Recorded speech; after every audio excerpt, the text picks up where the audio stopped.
Hi everyone! Today I want to share with you some creative ways to use gladiolas in floral design. And I want to start out by taking a look at how different the same exact arrangement can look with or without the top of the gladiolus left intact.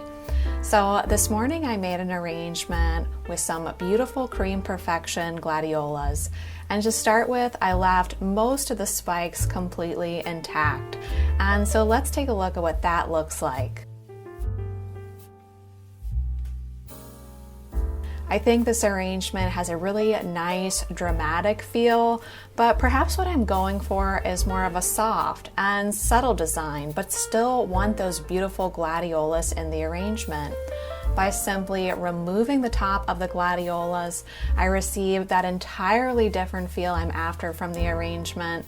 I think they're both beautiful, they both have their own place in floral design, but just having the option to remove the spikes if you want, I think is really just a wonderful kind of tip to have in your back pocket. Now let's move on to submerging gladiolas, which is one of my favorite ways to display gladiolas in the home. Perhaps you've been to a wedding and you've seen Phalaenopsis orchids displayed this way. Well, the great news is that gladiolus can be submerged in the same exact manner, and they're light years cheaper than moth orchids. And all I've done here is put 2 stems of Katharina gladiolus in a pin cup pin frog, submerge that in water, and this will last in my home for about 48 hours. Next up, I want to show you how different a gladiola can look when you remove all the lower flowers and just leave the head intact. This really allows for market designs or just having a flower here and there tucked into an arrangement, almost in place of a rose. Now let's work with some beautiful Costa gladiolas and this compote design. The first thing I'm going to do is so sweet and simple, and it's just to remove all the top flowers from the gladiola and to just use one as its own flower.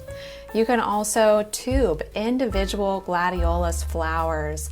They'll drink up the water from the tube, and then you can use them in arbors or installations without worrying about them drying out. But the great thing is that a properly conditioned gladiola will hold out of water very well. So you can see here, I'm even wiring a gladiola. For this, you just fold a long piece of wire in half, slip it through the central portion of your gladiola flower, and then just take some floral tape, make yourself a fake stem. You can even wire another stem onto this glad if you want the stem to be a little bit stronger.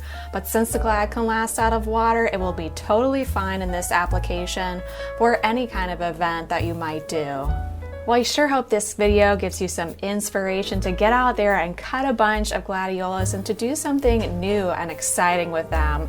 They really are one of the most beautiful flowers that we can grow, and also they're so easy, so inexpensive, and they come in a rainbow of fabulous and also lovely colors. So definitely consider giving them a try. Happy gardening! Bye!